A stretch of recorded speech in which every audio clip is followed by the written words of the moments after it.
ساتوی پسرو وینو دا د شهیدانو کور دا د باتورانو کور دا د باتورانو کور دا د باتورانو کور دا د باتورانو کور ساتوی پسرو وینو دا د شهیدانو کور دا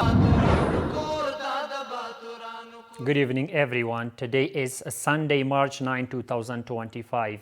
I'm Suleiman Talash and you're watching RTA News. We begin with the Deputy Prime Minister's Office for Economic Affairs says that 11 large-scale mining and extraction projects have been approved by the Deputy Prime Minister's Office in the 1403 fiscal year. The report of the Deputy Prime Minister's Office for Economic Affairs states that the approved project includes the Yatim Taq Cement Project in Jawzjan, the Maimana Salt Mine Project in Faryab, the Darzab Salt Mine Project in Jawzjan, the Andkhui Salt Mine Project in Faryab, the Darai Nur Marble Project in Shawalikot, and others. The Minister of Foreign Affairs of the Islamic Emirate has arrived in Oman following an official invitation from the Minister of Foreign Affairs of the aforementioned country. The Ministry of Foreign Affairs says that during this visit, Maulavi Amir Khan Muttaqi will discuss the development of political and economic relations with the officials from Oman. We have more details in this report. The Minister of Foreign Affairs of the Islamic Emirate of Afghanistan, in continuation of his foreign visits, has paid an official visit to Oman at an invitation of the Minister of Foreign Affairs of Oman. It is scheduled that Maulavi Amir Khan Muttaqi will discuss the development of bilateral relations with Omani officials during his visit. The Minister of Foreign Affairs of the Islamic Emirate of Afghanistan, Maulavi Amir Khan Muttaqi, embarked on an official visit to Oman today at the invitation of the Omani Foreign Minister. During the visit, the Afghan Foreign Minister is expected to discuss the expansion of political and economic relations and mutual cooperation with the Foreign Minister of the Sultanate of Oman as well as their other officials of the country. Analysts believe that the Foreign Minister's visit to Oman is important in terms of developing political and economic relations between the two countries, adding that this country can help in implementing Afghanistan's infrastructure projects. To open economic corridors, the political corridors such as those involving Oman, Qatar and the United Arab Emirates are very important for us. Their continuation is essential for building regional trust.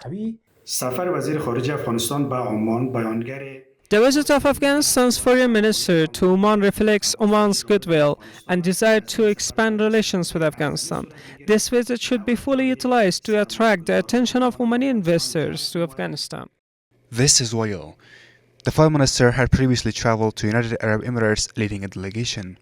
According to information, this visit had good achievements in strengthening bilateral cooperation. Maulavi Nur Jalal Jalali, the Minister of Public Health, met with Ali Reza Bekdili, the Ambassador of Iran to Kabul.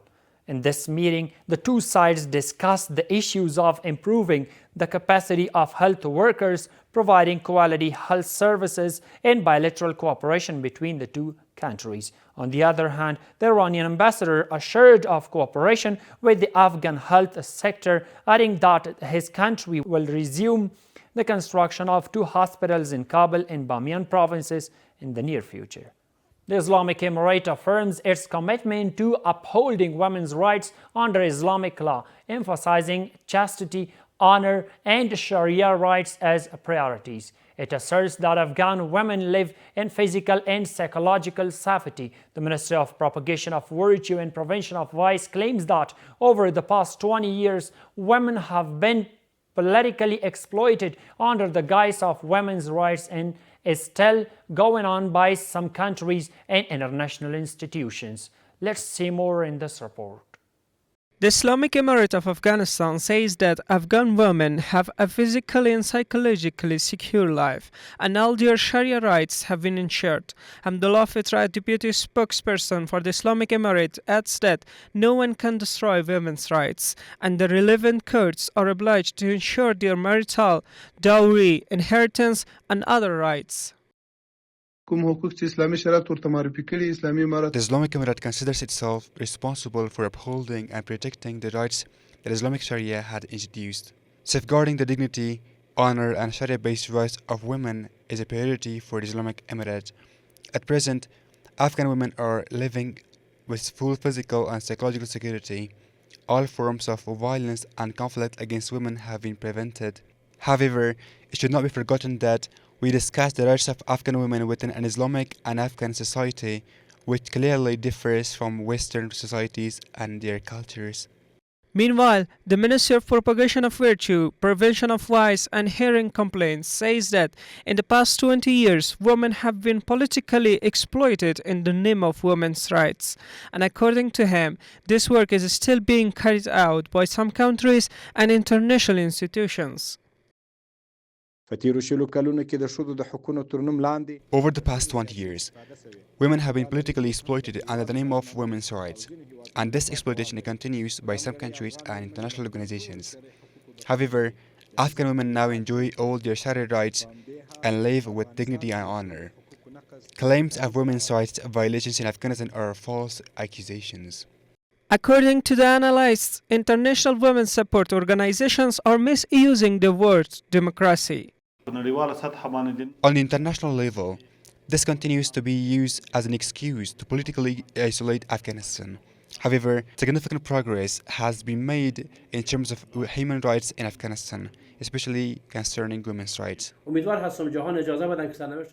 I hope that the world will allow the Afghan people to determine their destiny, not through messages that they try to manage through the press on certain days to create gaps.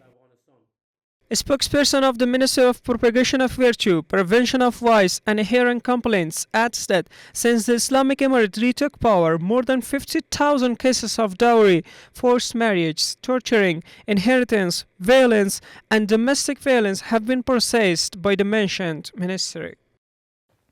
Mullah Nuruddin Turabi, the Director General of the National Disaster Management Authority, met with representatives of a private organization in Kabul and signed a memorandum of understanding for joint cooperation.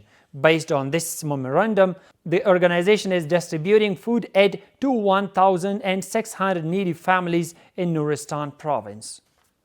Sheikh Muhammad Qasim Khalid, the governor of Nimroz province, held a meeting with police chief and all security officials of the province to prevent the cultivation, sale and smuggling of drugs. In this meeting, the governor of Nimroz emphasized the full implementation of the decree of Amir al-Mu'minin Hafazahullah on the prevention of drug cultivation and directed all security officials to prevent the cultivation of this evil phenomenon in remote areas. Over the past week, more than 85,000 metric tons of goods have been exported and imported into the country through the Heratan, Aqina, Torgondei and Herat Khawaf railway lines. The Ministry of Public Works says that the Islamic Emirate is striving to provide all necessary facilities in the field of trade in the country. The contract for the operation and maintenance of the Heratan Railway was renewed between the technical delegation of the Ministry of Public Works of the Islamic Emirate and the Uzbek Railway Administration. The spokesman for the Ministry of Public Works said that a technical delegation from the Ministry of Public Works visited Uzbekistan last week to discuss bilateral cooperation and the development of the Heratan Port Railway. And the final one is that officials from the Department of Agriculture, Irrigation and Livestock of Nangarhar province say that persimmon and lemon orchards are being planted on 100 acres of land in the province. Maulavi Muhammad Wali Mohsen, Director of Nangarhar Agriculture Department, said that those orchards will be established in Rodat, Haskamena and Kod districts with financial support from the Danida organization. Maulavi Muhammad Wali Mohsen added that the purpose of establishing these orchards is to increase the production of red persimmon and promote the cultivation of this crop. That's all for tonight. Thank you so much for being with us. Have a good night. ساتوی پسرو وینو داد شهیدانو کور داد باتورانو کور داد باتورانو کور داد باتورانو کور داد باتورانو کور ساتوی پسرو وینو داد شهیدانو کور داد